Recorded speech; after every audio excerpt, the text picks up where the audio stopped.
Bienvenido a tu canal de maqueteo. Hoy finalizamos el arado 196. Con esto se quedaría ya listo para pintura.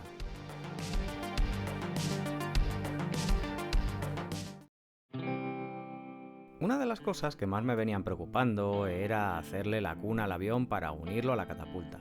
Para realizarla voy a utilizar la que viene como muestra. Y es que el problema que tiene la de White Engine es que resulta enorme. Además de que los largueros laterales carecen de todo tipo de volumen, así que hay que rehacerlos. Comienzo haciendo la parte inferior y toca hacer la scratch. La parte inferior la voy a realizar en evergreen y la parte superior la voy a realizar con tubo de latón. El tubo de latón que voy a utilizar será de 1 milímetro. En determinados puntos le voy a meter también de 1,5 milímetros. Y todo ello va a ir unido con un alma de cuerda de piano. Esto es así porque va a ser la pieza que realmente va a sostener el avión y lo va a unir. La clave aquí es ir midiendo constantemente todas las piezas sobre las que estamos utilizando de plantilla, en este caso la original de fotograbado, para así poco a poco ir sacando una nueva que nos sirva para hacer la conexión con el avión a la catapulta. Y créeme que esta me ha tocado medirla como 50 veces, ha sido una auténtica locura. La guerra que te puede llegar a dar una cuna para conectar un avión a una catapulta es de las cosas más legendarias que he visto en modelismo.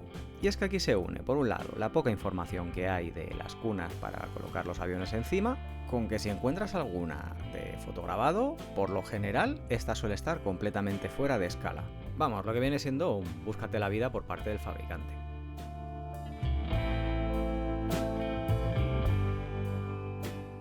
He aprovechado también para dejarle ya los flotadores pegados al avión y esto es porque cuando los afinas se vuelven muy frágiles. Una cosa que me llamó muchísimo la atención de los montantes de los flotadores es que en la parte delantera tuve que cegar los huecos donde iban encajados, cortar los mástiles delanteros y pegarlos directamente al fuselaje del avión. Todo ello porque simplemente no encajaban con el hueco que tenían que encajar. Y por increíble que parezca logré acabar la cuna de scratch. Aquí lo interesante es que esta es la tercera que hice. Y sí, me tocó cortar unas 3 veces todo lo que había armado sobre la base de scratch de Plasticart y rehacerlo. El avión queda cogido en la parte inferior por la cuerda de piano y unos montantes que le dejé preparados en las alas y también uno más que le hice en la parte de la cola. Es algo que me interesa que sea desmontable porque si algún día hay algún problema y tengo que rehacer algo, pues es bastante más fácil desmontarlo todo y reparar. Otra de las cosas que me quedaban por hacerle al avión es colocarle todas las superficies móviles. Empiezo por la de la cola, que me gusta dejársela siempre un poquito caída. Al cortarlo tuve que deshacerme de esas pequeñas piezas que forman las bisagras, y ahora toca rehacerlas. Pero vamos, que a estas alturas de modificaciones esto ya es una cosa bastante menor.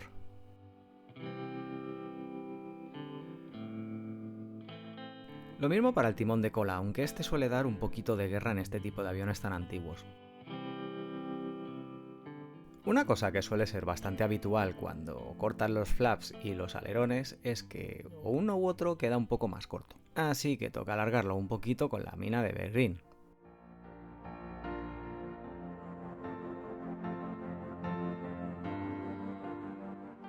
Cuando la lámina ya está pegada toca hacerle otra vez el perfil tal cual lo tiene, pero con una lima básica de tamilla el perfil sale bastante rápido.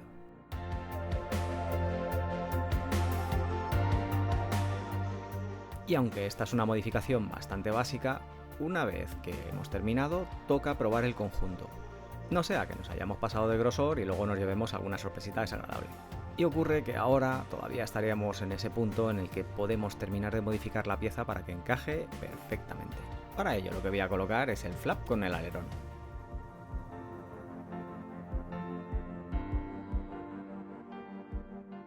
Una vez apuntada la pieza ya solamente nos quedaría pegarla. Si puedo bajar los flaps me suele gustar dejarlos bajados.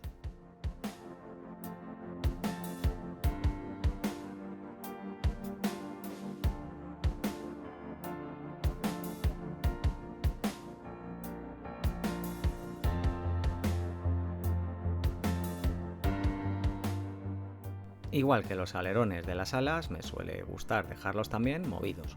Y aquí es muy importante no pasarse del ángulo de elevación máximo o de presión que podían tener los alerones. Y esto ya es de esas cosas que a mí me parecen bastante personales, el tema de dejar los alerones y los flaps movidos, que es algo que procuro hacer en prácticamente todos los aviones. Y es que hay modelistas a los que le gusta y modelistas a los que no le gusta hacer esto.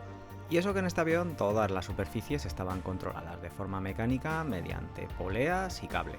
Que en un avión moderno, como van por potencia hidráulica, en cuanto se apaga el motor y deja de recibir esa potencia hidráulica, todas las superficies terminan cayendo. Solo tenéis que ver alguna foto de un F-18 estacionado en una pista.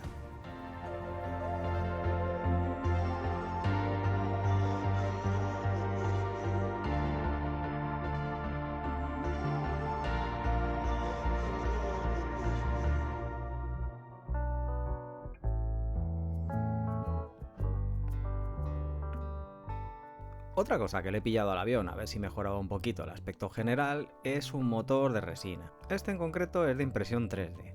Y es que con esta tecnología tengo sentimientos encontrados. Por un lado está muy bien para sobredetallar las maquetas que ya tenemos, o para sustituir piezas que simplemente no dan la talla. Y al menos en mi caso, si es para sustituir partes puntuales, genial. Pero en el caso, por ejemplo, de un montón de barcos que he visto que prácticamente te sustituye todo el barco por piezas hechas en 3D, triplicando el coste de lo que sería una maqueta con fotograbados, pues hombre, me da que pensar. Además de que esta tecnología aún no alcanza el nivel de detalle y finura de un fotograbado. Y que si eliminamos el ingenio de hacer scratch en este hobby simplemente por andar cambiando piezas, ¿por qué queréis que os diga? Nos cargamos lo divertido de este hobby. Este motor en concreto es de la marca Mulberry. Está bastante bien hecho, pero me resulta bastante quebradizo también. Además de que no trae una unión clara al fuselaje del avión, y eso lo va a complicar todo muchísimo.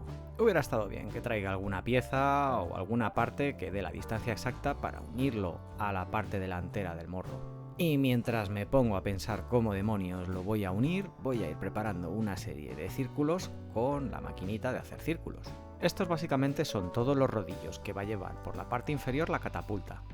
Unos rodillos que por cierto traen los fotograbados pero me resultan extremadamente finos para lo que quiero hacer. Necesito que cada uno de esos rodillos tenga 3 partes, una inferior un poquito más estrecha y 2 exteriores que sean más gruesas. Eso permitirá coger el cable que luego va a llevar por la parte superior la catapulta.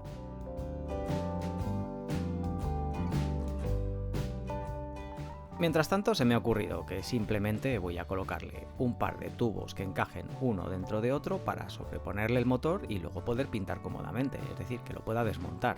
Es una solución básica, pero bastante válida.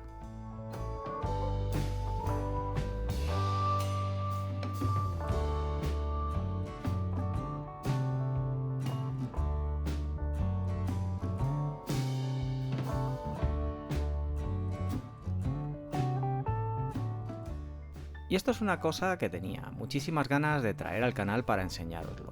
Yo lo llamo mi pulidora para pobres. Funciona con el compound de Tamiya o cualquier otro pulimento que tengáis, como por ejemplo el de faros de coche, que ese es bastante barato. No es ni más ni menos que una batidora de nata comprada en una tienda de conveniencia y que funciona con 2 pilas. Esto simplemente no tiene potencia, lo cual lo hace ideal para pulir un cristal y no quemarlo. Está conectado también con un bastoncillo de algodón. Le corté el vástago que va hacia la varilla de batir y le he conectado un bastoncillo de limpieza de los oídos para que haga funcionar el pulimento. Si te gustan este tipo de vídeos, dale a ese like y comenta lo que necesites. También puedes compartir el vídeo en tu Facebook, que por cierto se puede ver desde ahí, y también puedes unirte a la tripulación. Recuerda tocar la campanita para mantenerte al día.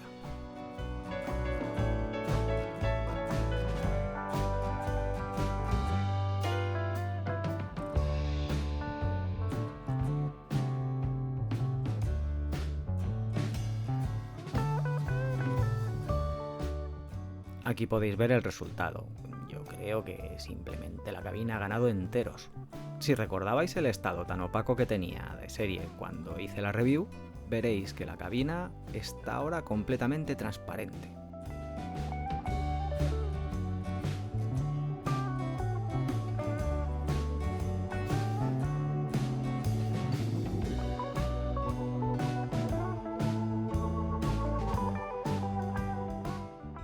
El interior se había quedado prácticamente preparado, pero ya lo voy a dejar listo para pintura. Y eso implica que la carlinga debe de quedar cerrada. Así que toca pintar todos los cinturones y ponérselos a los asientos.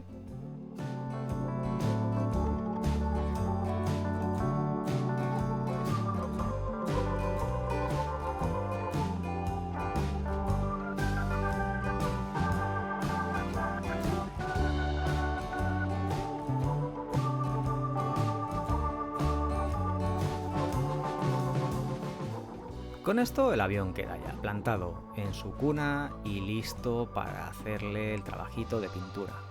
El motor no ha quedado mal, pero tampoco es la gran cosa, aunque he de reconocer que algo de mejoría le aporta al avión. Además, con esto puedo colocar el avión directamente en la catapulta y de la catapulta colocarlo encima de la torre. Estoy empezando a pensar que se me ha ido un poco de las manos este proyecto que era inicialmente para relajarme. No sé, ¿vosotros qué pensáis?